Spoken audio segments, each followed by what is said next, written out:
The glass hit the floor before anyone moved. I heard it shatter, and then I heard nothing. Not the music, not the conversation. Just 30 people holding their breath at the same time. Roland Vick had stood up from his chair. 71 years old, bad hip, hadn't stood at attention in a decade. But he was standing now. He looked at me, not past me, not through me. And he said 2 words. Commander Sanders. The room didn't react. It stopped. Derek's face didn't go pale. It went somewhere worse than pale. It went the color of a man who suddenly understands exactly how much trouble he is in. I wasn't happy. I wasn't relieved. I was just tired. The good kind. The kind that means something is finally over. Before we begin, I'd love to know where you're listening from tonight. Drop your country and your local time in the comments right now. It always means something to me to know who's out there. Now let me take you back to where this really started. A few hours earlier, I almost didn't go. That's the part nobody tells you about coming home. They show you the airport reunions, the signs, the running, the crying. What they don't show you is the drive from the base to your mother's house, where you sit in a rental car in a gas station parking lot for 22 minutes, because you can't make yourself merge back into civilian life that fast. 14 months. You don't just shake that off between the exit ramp and the front door. I sat there with a lukewarm cup of coffee and watched a teenager argue with a pump that wouldn't take his card. Normal problems. Small problems. The kind I hadn't dealt with in over a year. I almost called Priya and told her to make my excuses. I didn't, because my mother had been planning this dinner for 6 weeks. Because she'd called me every Sunday for 14 months and never once complained that the calls were short or that I sounded distracted. Because she had mailed me a photograph of her garden in March. Just the garden, no note. Like she knew I needed to see something green and alive and unhurried. My mother was 74 years old, and she had waited for me with more patience than I probably deserved. So I finished the coffee. I pulled back onto the highway.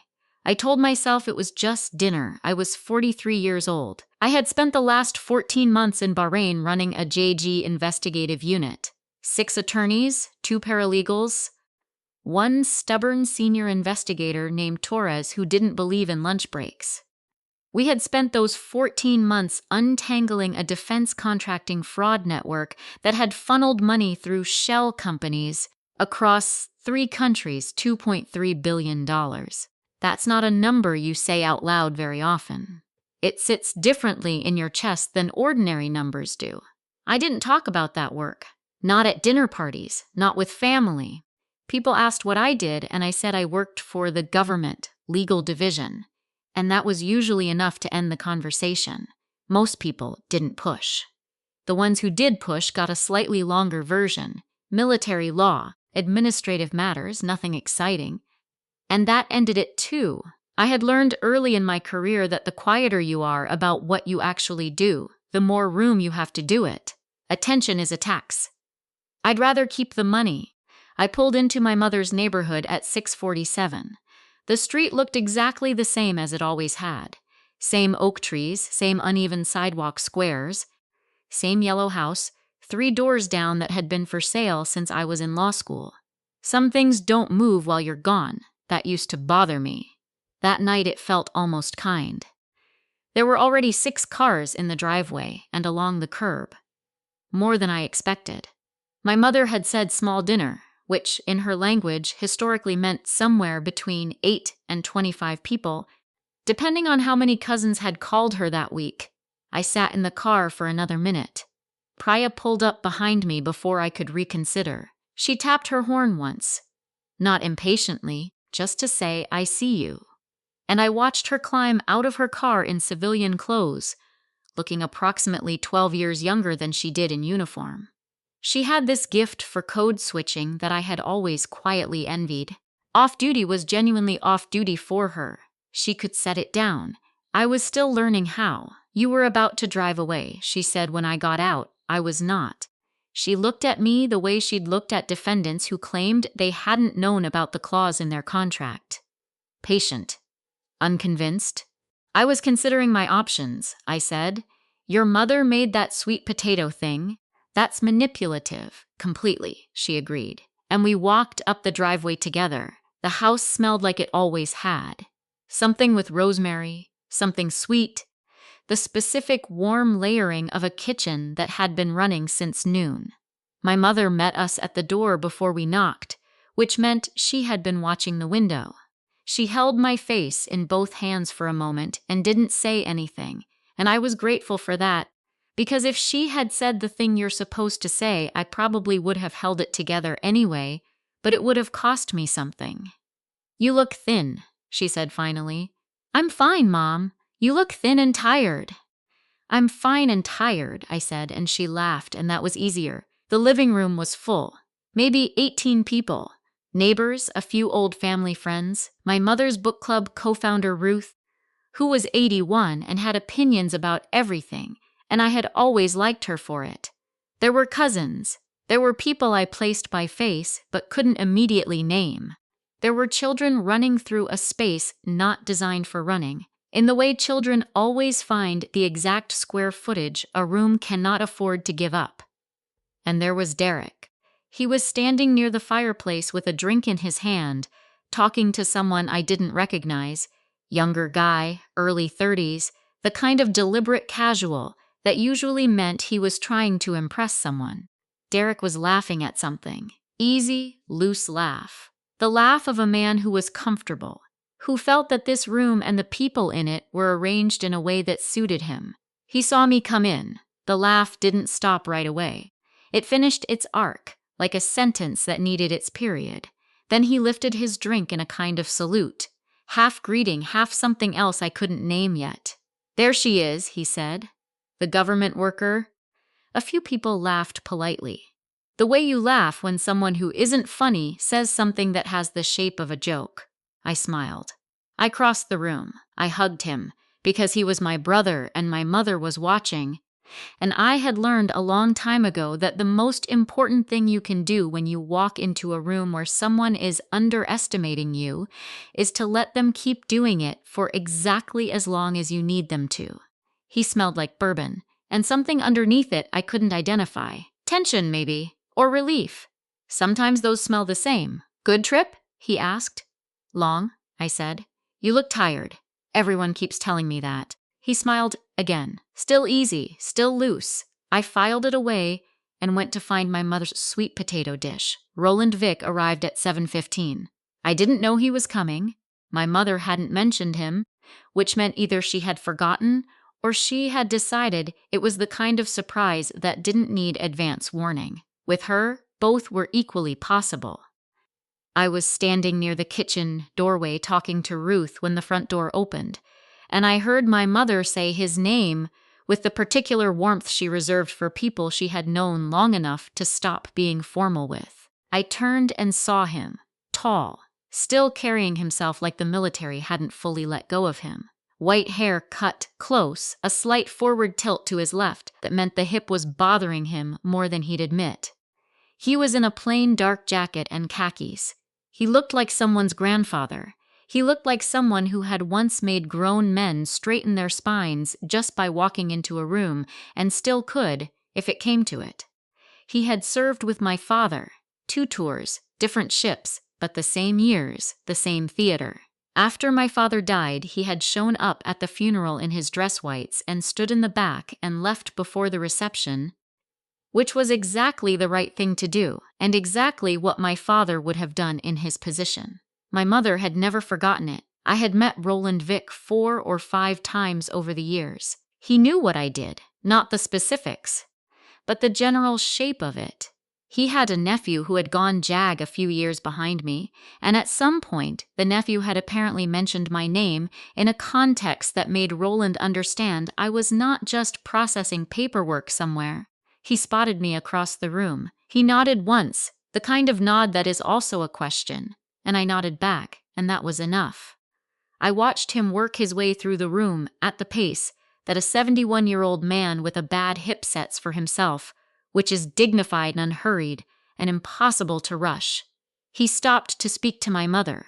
He accepted a glass of water when offered. He said something to Ruth that made her throw her head back and laugh, which was not easy to do. Ruth was selective with her laughter. Derek watched him too. I noticed that. I was not supposed to notice that. Or rather, Derek assumed I wasn't paying attention. I was talking to Ruth. I had a glass of wine in my hand. I had just come back from 14 months overseas, and by all reasonable appearances, I was a tired woman trying to get through a welcome home dinner. But I noticed. Derek watched Roland cross the room with the particular attention of someone calculating. Not recognition. Calculation. He didn't know who Roland was. He was trying to figure out if Roland mattered. That told me something. Dinner started at 7:30. My mother had arranged a long table in the dining room and an overflow of smaller tables in the adjoining sitting room. The architecture of a woman who had been feeding groups of people in this house for 40 years and knew exactly how many folding chairs she owned. I ended up at the main table between Priya and Ruth, which was the best possible outcome. Roland was 3 seats down, across from one of my cousins whose name I kept almost remembering. Derek was at the far end. He had positioned himself there deliberately, I realized. He was holding court. The younger guy from earlier was next to him, and 2 cousins on the other side, and Derek was doing the thing he had always been good at, which was performing ease, telling stories, making people feel like they were in on something. When we were kids, it was charming. He had been genuinely charming as a child. Quick, funny, the one who could diffuse tension with a well-timed joke or redirect a room's attention when things got uncomfortable. The talent was real. It had just been in service of the wrong things for a long time. My mother brought out the food in stages, refusing every offer of help with the cheerful stubbornness of a woman who considers her kitchen a sovereign territory. Sweet potato casserole, a roast that had been in the oven since 2 o'clock, green beans with almonds, 3 kinds of bread because that was who she was. The conversation moved the way it does at those dinners. Across the table, around it, colliding and separating. Someone asked Priya how long she had been in the Navy. Someone asked me if I was glad to be back. I said yes, which was true in the way that complicated things are true. Partially, conditionally. With footnotes, Derek, from the far end of the table. She won't tell you what she actually does, though. Very mysterious. Top secret government work, he said it lightly. The way you say something you want people to take seriously while maintaining the ability to claim you were joking. A few people laughed. Legal work isn't very mysterious, I said. Mostly paperwork. 14 months of paperwork, Derek said. In Bahrain, contracts and compliance, I said. It's not exciting, he smiled. He took a sip of his drink. He let it sit. That was new. The Derek I remembered from 7 years ago. The version of him I had constructed from phone calls and my mother's careful reports had been more direct in his provocations. Blunter. This version was patient. He had learned something in 14 months. So had I. Roland had been quiet through most of dinner, the way men who have spent decades listening in rooms full of talking learn to be quiet. But I caught him watching the exchange between Derek and me with an expression I recognized. The expression of someone assembling a picture from pieces they hadn't expected to find in the same frame. After the main course, while my mother was in the kitchen with Ruth and the cousins were involved in an argument about something I had stopped tracking, Derek refilled his drink and said, to the table in general, but aimed at me. You know what I respect about Alicia? She's never needed anyone to think she was impressive. She's always been completely fine being the least interesting person in the room. He smiled when he said it. Warm. Fond, even. The younger man next to him nodded seriously, like this was insight. Priya, beside me, went very still in the way she went still when she was deciding whether to say something. I picked up my water glass. That's a kind way to put it, I said. And I smiled back at him. Roland was watching me now, not Derek. Me. And there was something in his expression that had shifted.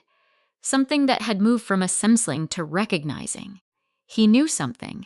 Or he was starting to. I filed that away too. The dishes were cleared by 8:30. My mother's dinners had a rhythm, food, then the long middle stretch where people moved around, reformed into smaller clusters, found the conversations they actually wanted to have. The children migrated to the back of the house.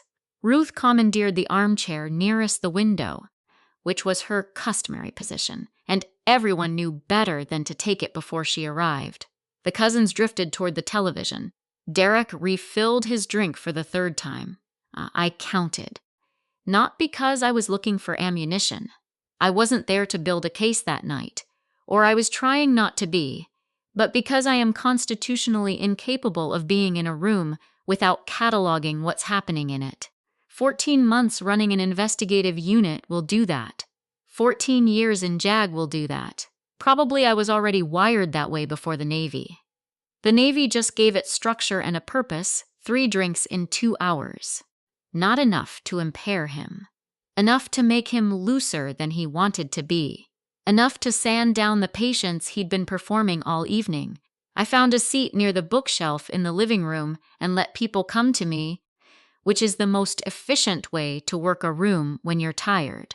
Priya had been captured by one of my mother's boys, who had a daughter considering military service and had questions. Priya was gracious about it. She always was. But I caught her eye once and she made a small face that said, "I will be here for a while. Roland found me at 8:45. He lowered himself into the chair beside me, with the careful deliberateness of a man who has made peace with the fact that sitting down now requires a plan. He set his water glass on the side table.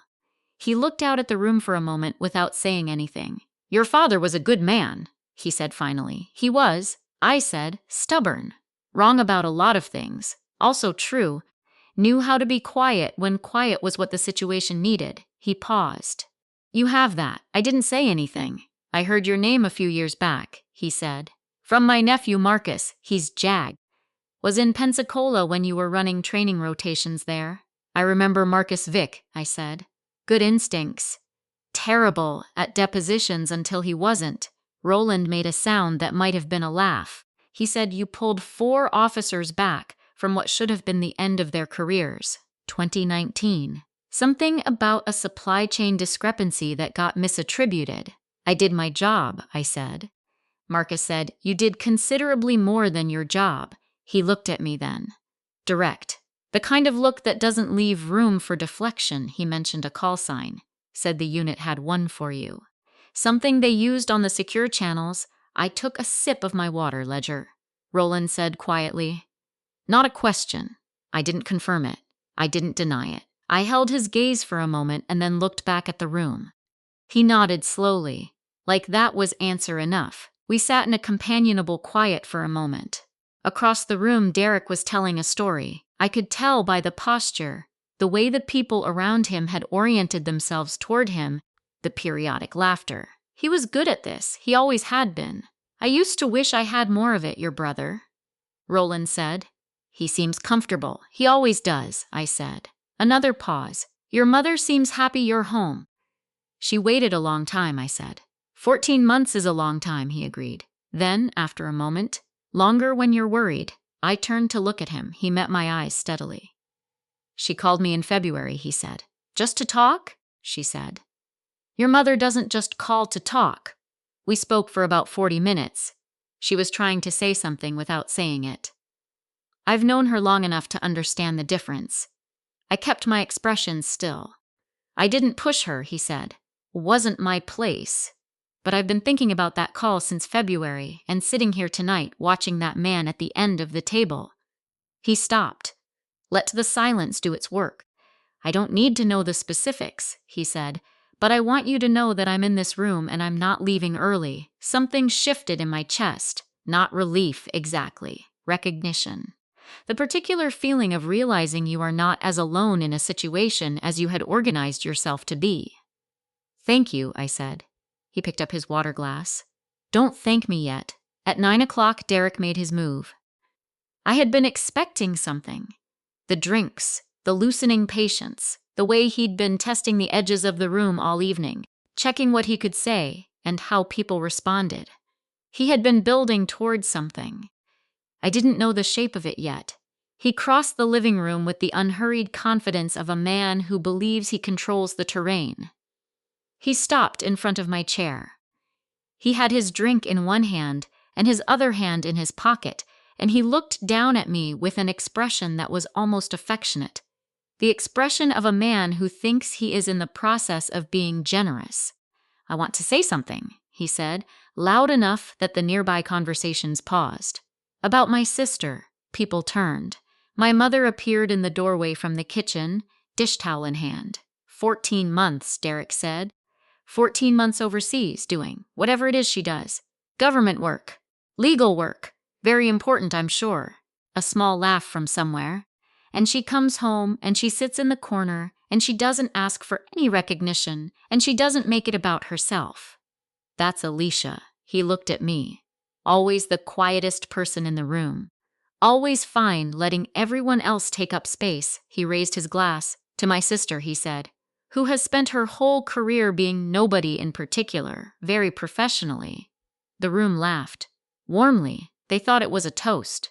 They thought nobody in particular was a gentle joke between siblings. The kind that lands soft because it comes from love. Priya had gone still again. Roland set down his water glass. I looked at my brother for a long moment. At the smile that was not entirely a smile. At the ease that was not entirely ease. "That's very kind, Derek," I said quietly. And I let him have it for now. It was Ruth who started it, not intentionally. Ruth was 81 years old and had survived a husband, 2 recessions, and a brief but intense period in the 1990s when she had served on the City Planning Commission, and she had emerged from all of it with the particular freedom of a woman who no longer saw any reason to manage other people's comfort at the expense of her own curiosity. She looked at Derek from her armchair. Then she looked at me. Then back at Derek. "Nobody in particular," she said, in the tone she used when she was repeating something back to examine it. "That's a funny thing to say about someone who spent 14 months overseas," Derek smiled. "Patient, practiced. It's a term of affection, Ruth. I'm sure it is," Ruth said. She looked at me. "What did you actually do over there, Alicia?" And don't say paperwork. The room had that quality now, the held breath quality, where people aren't sure if they're watching something or participating in something.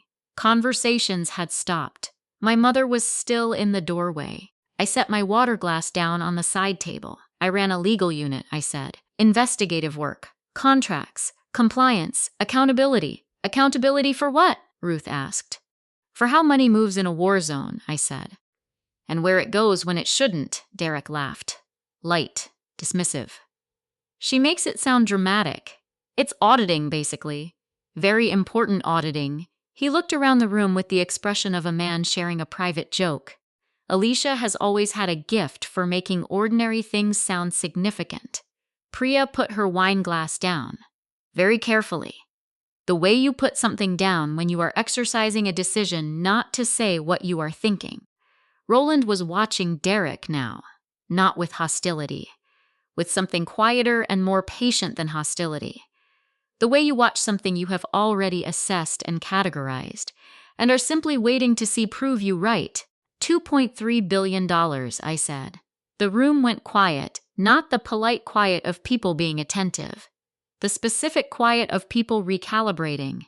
"That's what the investigation covered," I said. 14 months. 6 attorneys, 2 paralegals, 1 investigator. 3 countries, 11 shell companies, 4 separate contracting entities, $2.3 billion in misdirected defense funds. I looked at Derek. It wasn't auditing, but I understand why you'd want to call it that. Derek's smile stayed in place. "It was a remarkable performance, actually," as a lesser man would have flinched. "Nobody's doubting your work ethic, Alicia. I'm just saying you don't need to. Commander Sanders." The voice came from Roland's direction. Quiet, not loud at all, which was why it cut through everything the way it did. Derek stopped mid-sentence. Roland had not stood up yet. He was still in his chair, both hands resting on his knees, looking at Derek with an expression that was almost gentle. Almost. The way a very old, very patient man looks at something that has been incorrect for a long time and is only now being corrected. "Her name in the field," Roland said, "is Commander. Not Alicia, not your sister. Commander Sanders. United States Navy JAG Corps." He paused. And Ledger, the room did not react. It stopped. There is a difference. Reaction is movement. People turning, people murmuring, chairs shifting. What happened in that room was the opposite. It was 30 people becoming simultaneously, completely still. Derek turned to look at Roland. His mouth opened. Nothing came out. Roland looked at him steadily. I know that call sign because my nephew served alongside her unit in 2019. She walked into a situation where 4 officers were going to lose everything for something they didn't do. She spent 11 weeks pulling that thread until she found the man who actually did it. Then she presented her case in front of a 3-star admiral who didn't want to hear it because the man who actually did it was on his staff, and she presented it anyway. He looked around the room once, briefly, then back at Derek. That's what Ledger means. That's why they named her that. She keeps the account. She doesn't lose track of what's owed. The glass hit the floor. I found out. Later it was one of the cousins, shifted his hand when Roland started talking, caught the edge of the side table, didn't notice until it was already falling. The shatter was loud in the silence. Nobody moved to clean it up. Nobody looked at it. Everyone was looking at Roland, or at me, or at Derek. Derek's face had done the thing I described at the beginning. Not pale, worse than pale. The color of a man who has been running a particular calculation in his head for 14 months. A calculation about leverage, about family loyalty, about what his sister would and wouldn't do, and has just realized, with complete and terrible clarity, that every variable in that calculation was wrong. He looked at me. I looked back at him. I didn't smile. I didn't need to. My mother said from the doorway, very quietly, Derek, just his name, nothing else. The way she had said it when we were children, and he had done something that crossed a line she didn't always draw, but never moved once drawn. Priya picked up her wineglass again. She took a measured sip. She looked straight ahead with the carefully neutral expression of a woman who had worked alongside me for long enough to know that this moment was not the end of something. It was the beginning of the part that actually mattered. The younger man beside Derek leaned over and said something I couldn't hear. Derek didn't respond. Ruth looked at me from her armchair. Her expression was not surprised. Ruth was not easily surprised. She looked the way she always looked when something had been clarified, settled, satisfied, faintly vindicated. "Commander," she said, and gave me a small nod. I picked up my water glass. "Thank you, Roland," I said. He had finally stood up. He was standing the way he had stood at my father's funeral, straight, deliberate, without apology. He gave me the nod of one professional acknowledging another. And then, because this was still my mother's house and my mother's dinner, and she had spent 6 weeks planning it and cooked since noon, and deserved better than what this evening was becoming, I looked around the room at the 30 people who were still holding their breath. "I'm sorry for the interruption," I said. "Does anyone want coffee?" The coffee helped. Not because it resolved anything. Nothing had been resolved. And everyone in that room understood that. But because it gave people something to do with their hands and a reason to move and a socially acceptable excuse to rearrange themselves into smaller groups where they could speak quietly about what they had just witnessed without it feeling like a spectacle. My mother made the coffee. She moved through her kitchen with the focused efficiency she deployed when she needed to feel useful, which was her way of managing the things she couldn't control by controlling the things she could. I stood in the doorway and watched her for a moment, and she looked up and met my eyes, and neither of us said anything, and that was enough. I took my cup to the back porch. The night was cool. The yard was dark except for the light spilling through the kitchen window, which made a long yellow rectangle across the grass.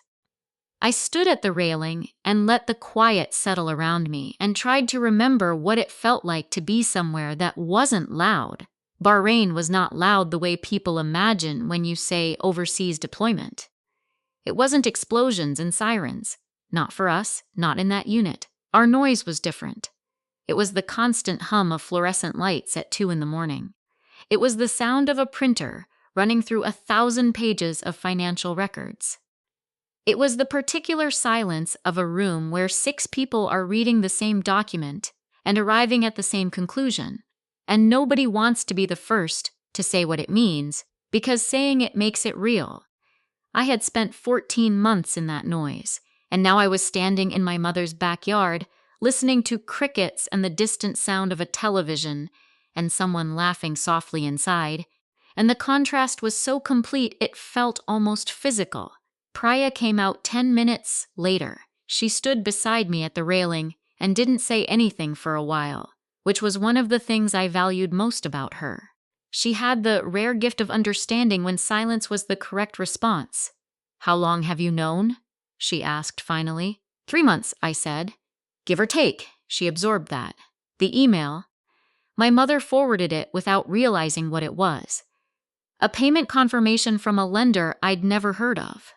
I looked up the company from Bahrain on a Saturday morning and spent the next 4 hours pulling threads. I paused. By noon, I had a reasonably complete picture, and you didn't tell her. No. Priya was quiet for a moment.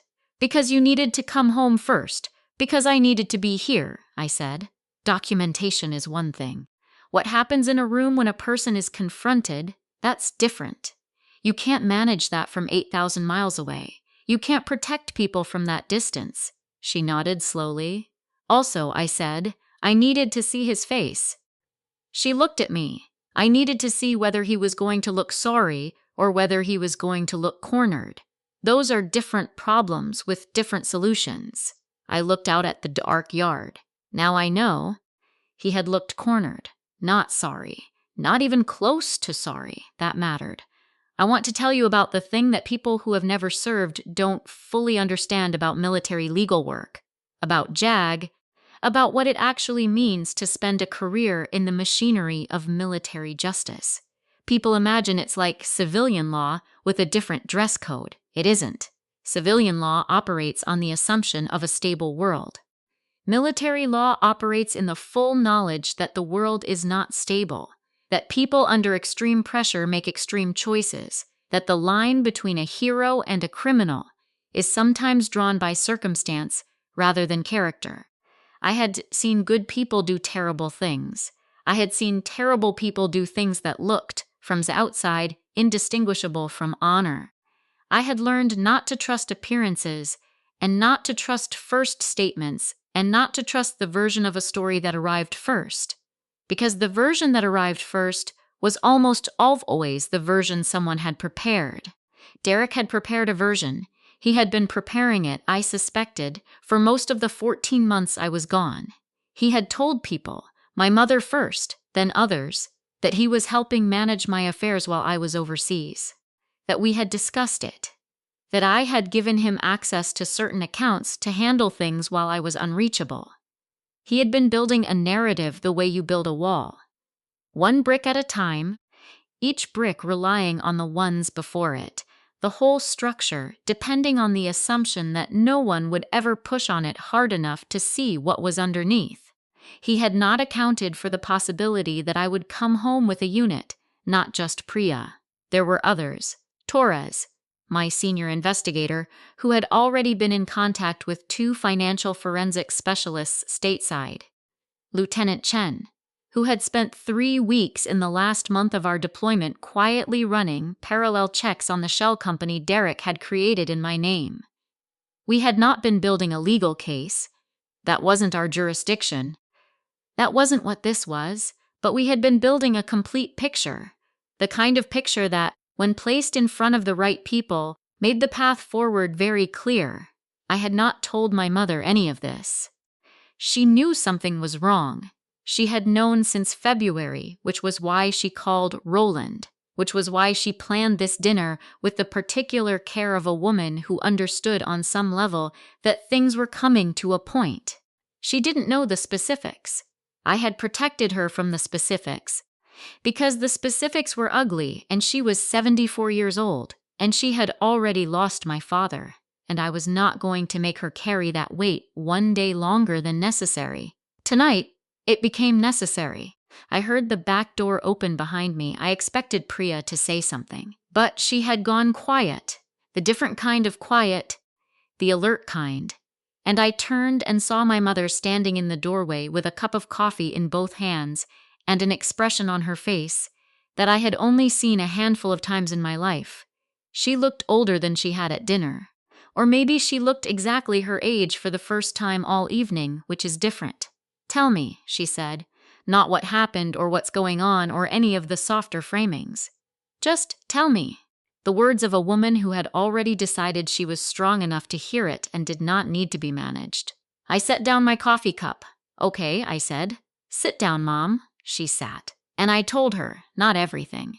Not the legal architecture, not the numbers in their full specificity, not the names of the people Torres had already contacted.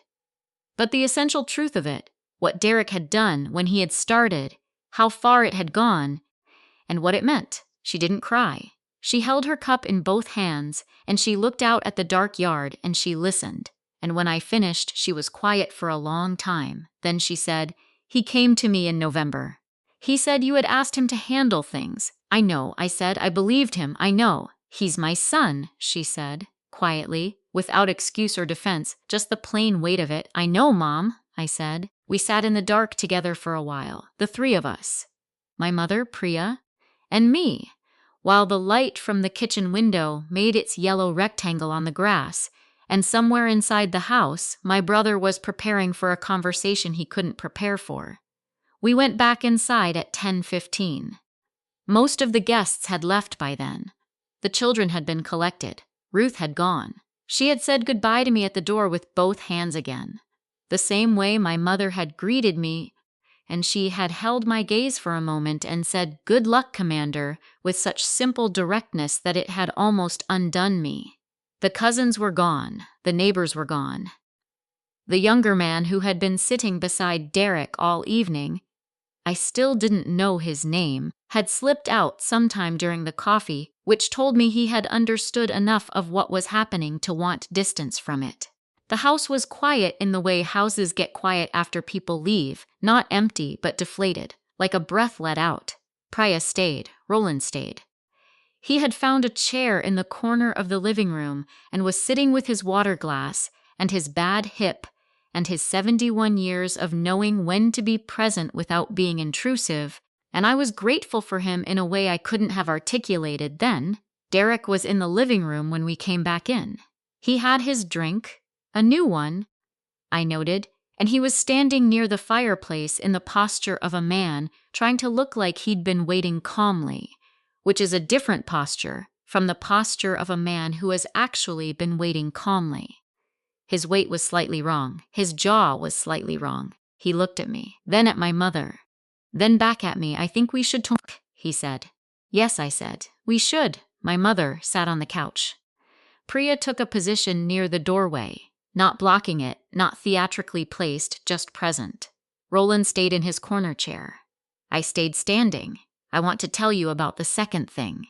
Because part one of what Derek did, the fraud, the identity theft, the $240,000 in fraudulent loans, the LLC, that was the visible part. That was the part that had a paper trail and a resolution path and a series of steps that, ugly as they were, could be walked through one at a time. That part I had prepared for. The second thing was what I had not fully prepared for, even from 8,000 miles away, working from a Saturday morning email and a 4-hour thread pull, and 3 months of quiet parallel investigation. There were things I couldn't see from Bahrain, things that only became visible when I was in the same room as the people involved, and could watch their faces when they didn't know I was watching. My mother had said he came to me in November. November was month 3 of my deployment. I had not yet noticed anything wrong in November. I was deep in the contracting fraud investigation, running on 4 hours of sleep and bad coffee. My calls home were short and focused on the essential. "I'm fine. How are you? How's your garden? I have to go." Derek had known that. He had timed it. He hadn't stumbled into opportunity. He had waited for the specific window when I would be least reachable, least attentive, most stretched. And he had moved. That was not desperation. That was planning. That was someone who had thought carefully about the terrain before they started moving across it. That was the second thing. I looked at him across the living room and I said, "Tell me about the LLC." His expression shifted, just slightly. "Alicia, Sanders and Cole Consulting," I said, "registered in October. You used my name, my social security number, my professional credentials. You listed me as a managing partner.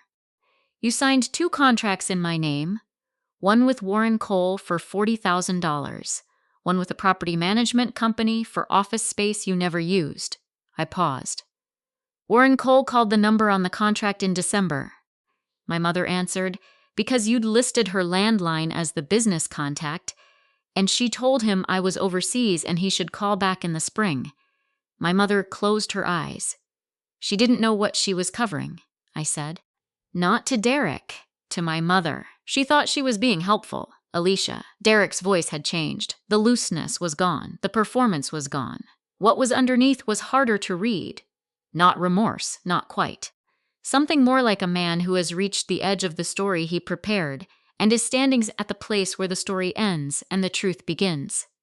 It wasn't. I was going to pay it back. All of it. I had a deal in January that was going to. "The deal fell through," I said. He stopped. "I know about the deal," I said. "I know it fell through in February. I know that's when you started moving the loan money between accounts, trying to cover the gap. I know about the 3rd loan, the one you took in March after the deal failed, the one you used to service the interest on the first 2. I looked at him. "I know about all of it, Derek. I've known about most of it since April." The room was very still. "April," he said. Slowly, "I found the first email in April. I had a forensic accountant run the full trace by the end of May. I've had a complete picture for approximately 10 weeks. He stared at me. "You came home," he said. And then, quieter, as the arithmetic resolved itself in his expression, "You came home knowing, yes. Then why?" He stopped. Started again. "Why didn't you? You could have called." "You could have, because I needed to be here," I said. "Because my mother deserved to hear this in her own house, with people around her who care about her, not over a phone call where she'd be alone with it." I looked at him steadily. "And because I needed you to understand that there is no version of this where you talk your way out. No version where you manage the story the way you've been managing it for 14 months. I needed you to understand that before we decided together what happens next." Together. He caught that word. I watched him catch it. It was not a mercy. It was a strategy, and he was smart enough to know the difference. And I needed him to be smart enough to know the difference because the path forward required him to make a choice, and he could only make that choice correctly if he understood exactly where he was standing. My mother opened her eyes. She looked at Derek. Not with anger. I had expected anger, or I had braced for it.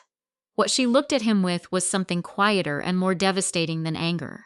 It was grief, the specific grief of a woman who loves someone and has just been shown, clearly and without room for reinterpretation, exactly who that someone chose to be when no one was watching. Derek looked at her. And something in him, the last of the performance, the last of the prepared story, the last of the careful ease he'd been carrying all evening, finally quietly came apart. Derek sat down, not dramatically, not the collapse of a man undone by guilt, not yet. He sat down the way a person sits when their legs have simply decided they're done holding the weight. He found the arm of the couch, and he lowered himself onto it, and he put his drink on the coffee table, and he looked at the floor. Nobody spoke for a moment. Roland was still in his corner, still quiet. His presence in the room had shifted from witness to something else. Not judge, not enforcer, just the specific gravity of a man who had seen enough of life to understand that some moments need to be held, not moved through quickly. "I didn't plan it this way," Derek said.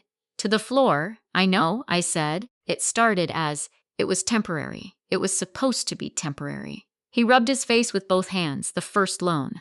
"I had a contract lined up, I had a buyer, I just needed the bridge. 60 days. That's all it was supposed to be." "I know how it started," I said. "I've read the documents." He looked up at me then. There was something almost disoriented in his expression.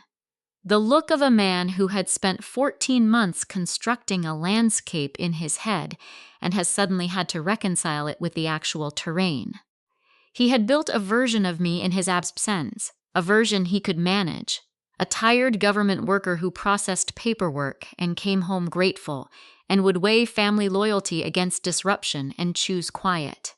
He had not built the correct version, the LLC, he said. Warren Cole. I was going to make him whole. He was supposed to be. It was a real project, Alicia. The consulting work was real. I just used your name because my credit was. He stopped. My credit was gone, he said, more quietly. 3 years ago. A deal that went wrong in ways I didn't. It went wrong. And after that, nobody would touch me. Not for anything significant. So I thought, you thought I was far enough away not to notice. I said. He didn't answer. Which was its own answer. My mother said, why didn't you come to me? Derek looked at her. If you needed money, she said. Her voice was very controlled. The control of a woman holding something that wants to break. If you were in trouble, why didn't you come to me and say so? Because, he stopped. Started again. Because you would have told Alicia. Yes, my mother said. I would have. The honesty of that landed in the room like something physical. No softening. No protective reframe. Just the plain acknowledgement that she would have told me, that she had always told me the things that mattered, that the channel between us was one he had never been able to reroute.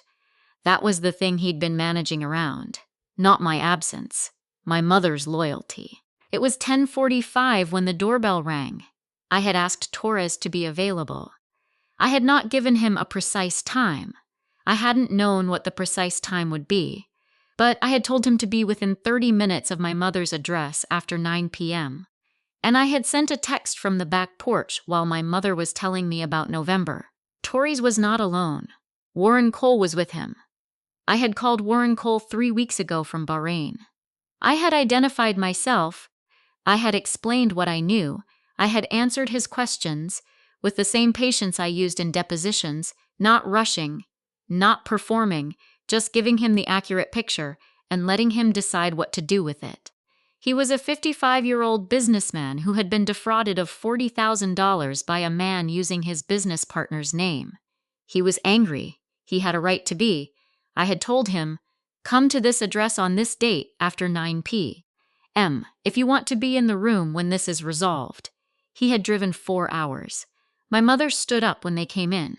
She looked at Warren Cole, and then at Torres, and then at me, and I saw her recalibrate, saw her understand that this was not a family conversation that had gotten out of hand. This was something I had structured. Something that had been moving toward this room for weeks before tonight. Mrs. Sanders, Torres said. I'm sorry to intrude. Commander Sanders asked me to be here. My mother nodded once. She gestured toward the living room with the quiet authority of a woman in her own home. Come in, she said. Warren Cole looked at Derek. Derek looked back at him. There was a long moment where neither of them spoke, and in that moment I watched Derek understand something. Not just about tonight. Not just about the specific reckoning that was assembling itself in his mother's living room, but about the nature of what he had done. When you use someone's name, you use their relationships, their credibility, the trust that other people have extended to them over years of being a particular kind of person. Warren Cole had not signed a contract with Derek Sanders.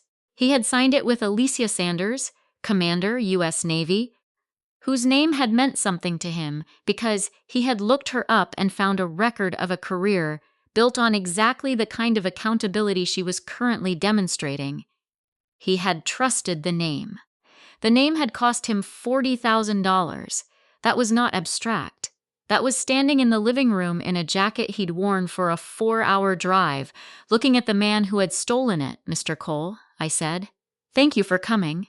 Commander? He nodded. He was controlled, angry still, but controlled. The anger of a man who has what he wants is resolution, not spectacle. I looked at Derek. Here is where we are, I said. Torres has the complete financial documentation. All 3 loans, the LLC filings, the contracts, the transfer records. Mr. Cole has his contract and his communications. I have 3 months of forensic accounting. I paused. What I don't have, what I have deliberately not done, is file anything. Derek looked up. I have not contacted law enforcement, I said. I have not filed a civil complaint. I have not reported the fraudulent loan applications to the lenders. I let that sit for a moment. I have not done any of those things because I wanted to give you the opportunity to do them yourself. The room was absolutely still. Self-reporting, Derek said slowly. Voluntary disclosure, I said. Full cooperation. Restitution agreement with Mr. Cole. Full disclosure to the lenders. Formal acknowledgement of the identity theft. I looked at him steadily. You have until this time tomorrow. And if I don't, he said, then Torres files in the morning. Derek looked at my mother. She was looking at him with that same grief, unchanged, unwavering. The grief of someone who loves you and will not protect you from yourself anymore. He looked at Roland, who met his gaze without expression. He looked at Warren Cole, who looked back with the patience of a man who has already decided he will wait as long as necessary. He looked at me last. Okay, he said, one word. Quiet. Without negotiation, without condition, without the careful management he'd been performing all evening. Just, okay. Warren Cole left at 11:30. Torres walked him out, and they stood on the front porch for a few minutes. I could see them through the window. Two men in jackets in the October dark, talking in the quiet way of people wrapping up the practical end of something. Torres had a folder. He always had a folder. In 14 months overseas, I had never seen Torres arrive anywhere without a folder, and I had stopped finding it remarkable the way you stop finding remarkable the things that are simply true about a person. Before he left, Warren Cole had shaken my hand. He didn't say much. He said thank you, and he said he was sorry it had come to this, which I thought was a generous thing to say, given that none of it was his fault. And he said he hoped the rest of my evening was better than the first part. It was a small joke. I appreciated it. Derek had not spoken to him directly. I had not required that yet. There would be time for that in the days ahead, in the formal process of disclosure and restitution, in the careful and unglamorous work of undoing what had been done. Tonight had not been about completion.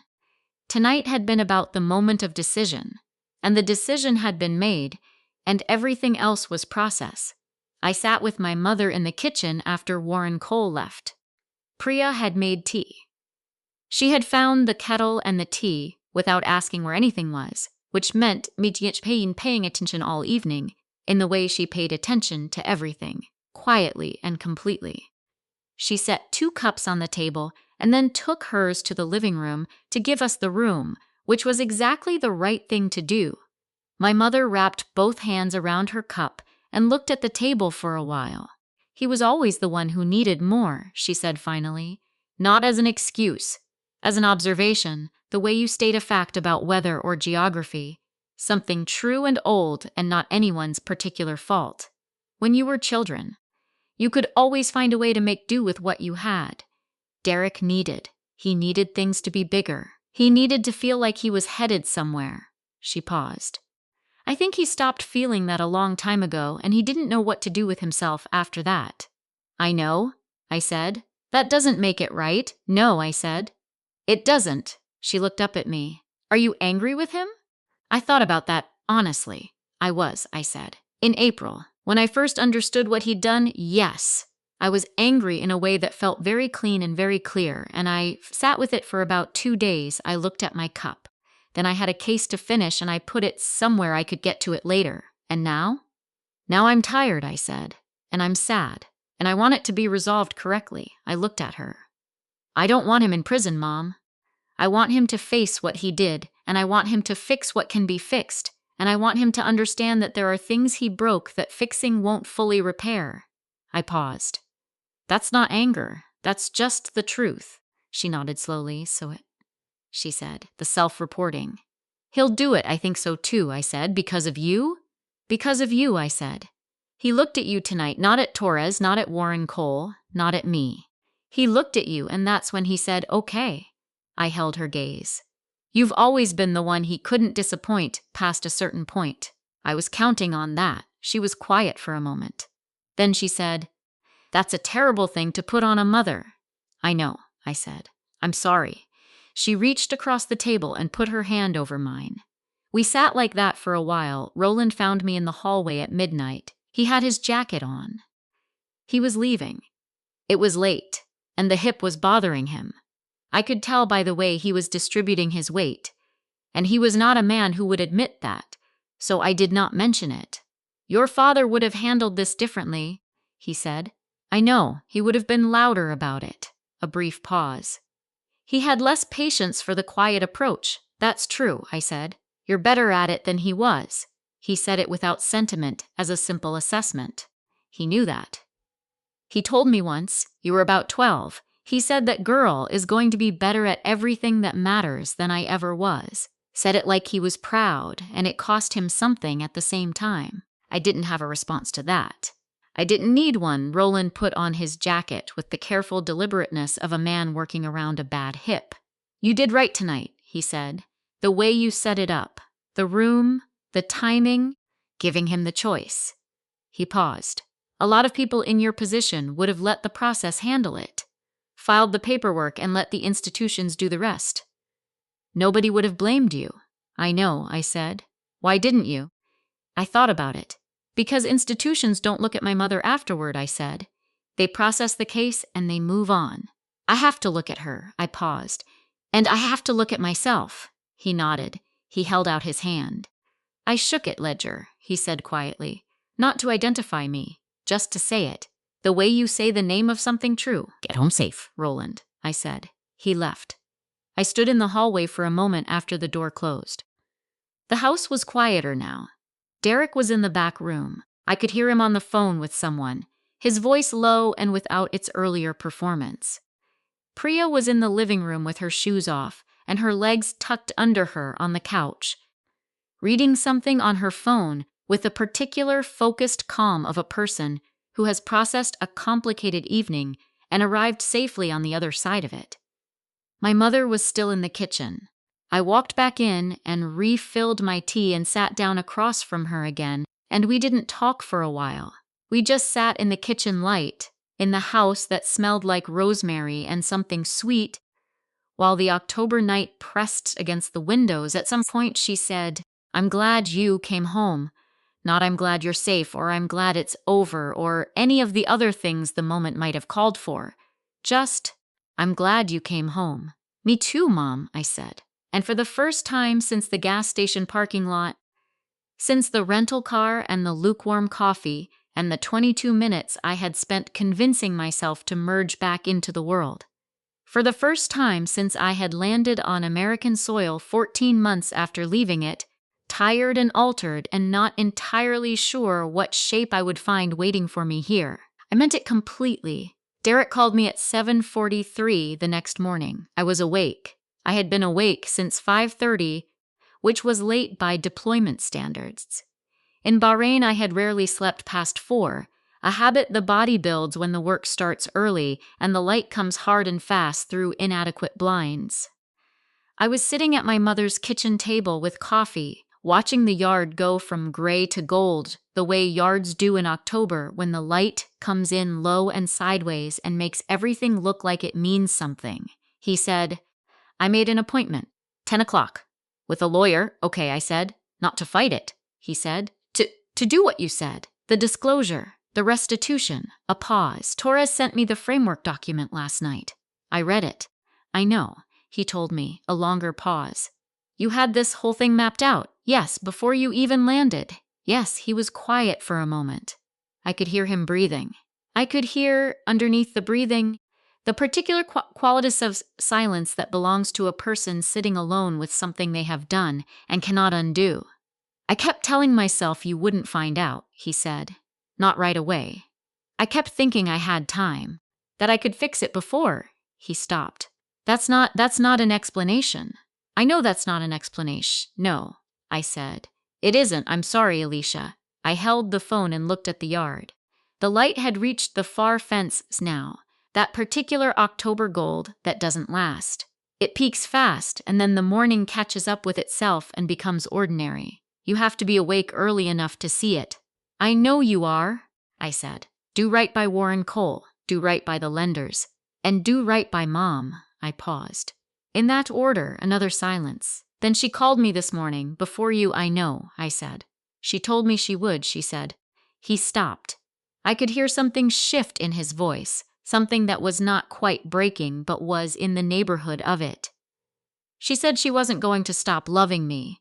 She said that first, before anything else. She said that first, and then she told me what she needed me to do. I didn't say anything. I didn't deserve that, he said. The first part? No, I said. You didn't. But that's who she is. He didn't respond to that. There wasn't anything to respond to. It was simply true, the way some things are simply true about people, not earned, not conditional, just the fixed fact of who they are. We hung up at 7:58. I sat with my coffee and the October light until my mother came downstairs at 8:15 in her robe, and I poured her a cup without being asked, and she sat across from me and said, "He called, I know." I said, "He called me too." She wrapped her hands around her cup. "He sounded like himself again," she said. "Not the version from last night. The version from before all this. The one that knows he did wrong and isn't trying to talk around it." "Good," I said. "I don't know who he became in the middle," she said quietly. "The person who did this. I keep trying to find where it started and I can't locate it exactly." "It probably didn't start in one place," I said. "It usually doesn't," she nodded. She looked at the yard. "I should have seen it sooner," she said. "He hid it from you deliberately," I said. "He was careful.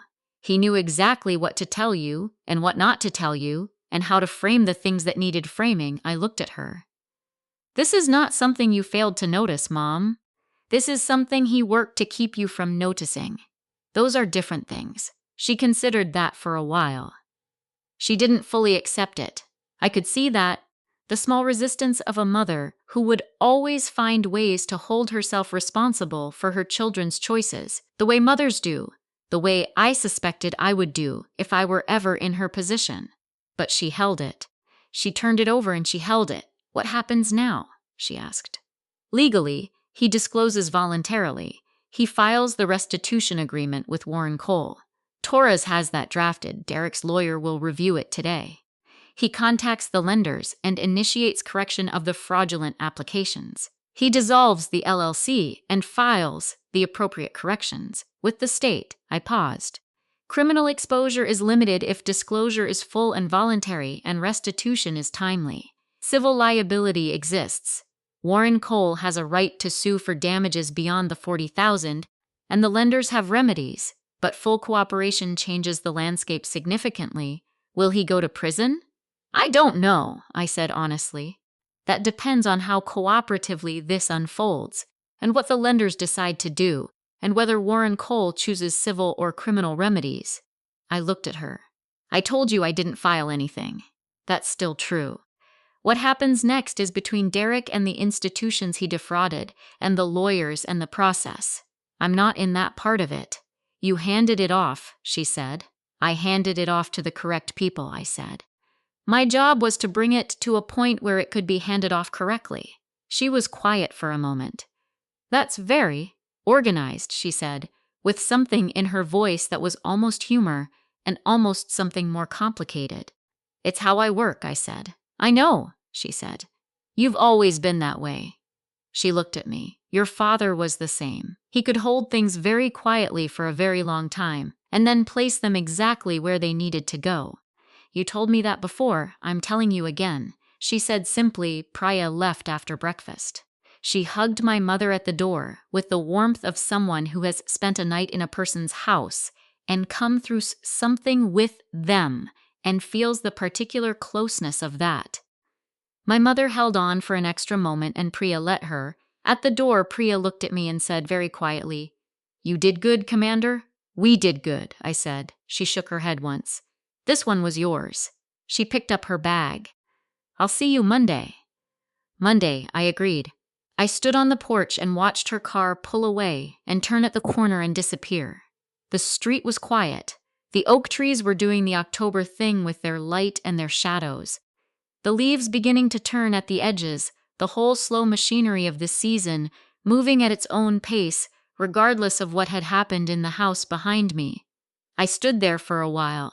A neighbor walked a dog past. A car pulled into a driveway 3 houses down. The yellow house that had been for sale since law school had a new sign in the window. Not for sale anymore. Just a different sign. Something I couldn't read from the porch. Things change while you're gone. And some things don't. And the work of coming home is figuring out which is which, and deciding what to do with both. I went back inside. My mother was washing the cups from breakfast. She had the radio on low, a station she'd listened to since I was a child, the kind that plays the same songs on a gentle rotation that never quite changes. Something instrumental. Something unhurried. I picked up a dish towel. We stood at the sink together, my mother washing and me drying, while the October light came through the kitchen window, and the radio played its unhurried song, and neither of us said anything for a long time. That was enough. That was, in fact, exactly enough. A year later, I was back in my mother's kitchen, different season. June this time, the light coming in warm and flat through the same window, the yard full and green in the way October yards never are. The roses my mother had been threatening to plant since I was in high school, finally planted, finally blooming. 3 years after she'd bought the first bulbs and set them in the garage and forgotten them until spring. She made coffee. I sat at the table. Same chairs, same table. Some things don't move. Derek was not there. He hadn't been to the house since October. Not because my mother had barred him, not because I had asked her to, but because he had decided on his own that he needed distance to do what he needed to do, and that doing it in proximity to the 2 people he had most wronged was not something he was ready for yet. My mother had not argued with that. She called him on Sundays, he answered. That was enough for now. The civil process had taken 4 months to resolve. Warren Cole had chosen civil remedies, a restitution agreement and a structured repayment schedule rather than criminal charges, which was the right call and the generous call, and the call that I had quietly hoped he would make. The lenders had been less generous, as lenders tend to be, but full voluntary disclosure had limited the exposure significantly. There was no prison. There was a debt that would take 7 years to service, a credit record that would take longer to repair, and a formal record of the identity theft that would follow Derek Sanders for the foreseeable future. Consequences are not punishment. That is a distinction I have had to think about carefully over the years in case after case, in situation after situation where the 2 things look similar from the outside and feel different from the inside. Punishment is about making someone hurt for what they did. Consequences are about restoring the actual shape of things, making the ledger accurate, bringing the accounts back into alignment with reality. Derek had consequences. Whether he had been punished, whether he felt the weight of what he'd done in the specific and personal way that constitutes genuine reckoning, I didn't know. I couldn't know from the outside. That was between him and his own quiet hours, and I had stopped trying to audit those. Torres had made lieutenant commander in April. I had written his evaluation myself, and I had meant every word of it. He still didn't believe in lunch breaks. Some things are constitutive. Priya had transferred to a posting in Naples in March. A good posting, the right next step for where she was in her career, and I had been glad for her and felt her absence the way you feel the absence of someone whose particular quality of presence you had grown accustomed to without noticing. There are people who make a space feel different just by being in it. Priya was one of those people. Roland had called in February to tell me his nephew Marcus had made full commander. I had told him that was long overdue, and he had agreed, and we had talked for 20 minutes about nothing in particular, which was everything in particular. My mother brought the coffee and sat across from me, and looked at the roses through the window, with the satisfaction of someone whose patience has been vindicated by flowers. "Ruth asked about you," she said. "She wants to know when you're coming to book club." "I don't read the books, Mom. Nobody reads all the books. That's not the point." I smiled. She smiled back. We sounded like ourselves. At some point she said, "I've been thinking about that night, October," I said, "when Roland said your name. That word, Ledger." She looked at me. He said it like it meant something specific. He explained some of it, but I've been thinking about it since, and I want to understand it correctly. She held her cup. What does it actually mean? The name. What did they mean when they gave it to you? I looked at my coffee for a moment. This was the question I had been asked before in different rooms, in different contexts. I had answered it briefly and technically. It referred to my investigative work, my record keeping, my attention to financial accountability. That was all true. It was also not the complete answer, and my mother deserved the complete answer. In 2017, I said, early in my career, I was assigned to a case that should have taken 3 weeks. It took 7 months. A procurement officer had been diverting funds for 2 years, and the way it was structured made it look like the diversion had originated with a junior enlisted clerk, a 22-year-old kid who had no idea what his signatures had been used for. The case was being moved toward closing. The kid was going to carry it. My mother listened. I kept the account, I said. I kept going back to the numbers, the dates, the sequence of authorizations. I couldn't make the official version add up. Not fully. There was always a gap, always a place where the story required something that wasn't in the documents. I paused. 7 months. My commanding officer at the time told me twice to let it go. I didn't let it go. I looked at her. Essentially, the numbers told the truth. They always do if you stay with them long enough. The procurement officer was prosecuted. The clerk went home. She was quiet for a moment. The unit started calling me Ledger after that, I said. Not because I keep track of money, because I keep track of what's real, what actually happened versus what someone needed people to believe happened, what was owed and by whom and to whom. I looked at my coffee. A ledger is just a record of the truth. What came in, what went out, what the balance actually is when you strip away everything that was added to make it look different. My mother looked at me for a long moment. That's what you did with Derek, she said. Yes, you kept the account. I kept the account, she nodded slowly, not with sadness exactly, with the particular acceptance of a person who has looked at something clearly and decided they can hold it, the loss and the love and the accuracy of it all at the same time. Outside the kitchen window, the roses moved slightly in a June breeze. The yard was full and green and unhurried. The light was warm and flat and indifferent to everything that had happened and everything that would happen, the way light always is. I had a flight in the morning. A new posting, a new set of accounts to keep. But that was tomorrow. Today I was in my mother's kitchen, in a chair that didn't move, drinking coffee that tasted the same as it always had, while the roses bloomed in the yard 3 years late and exactly on time. Peace matters more than recognition. I had known that for a long time. October had reminded me why, and somewhere in the quiet of a June morning, in a house full of the particular light that comes after hard things resolve, I set the ledger down, not because the accounts were closed. They never fully close, but because sometimes, for a little while, you get to just be home.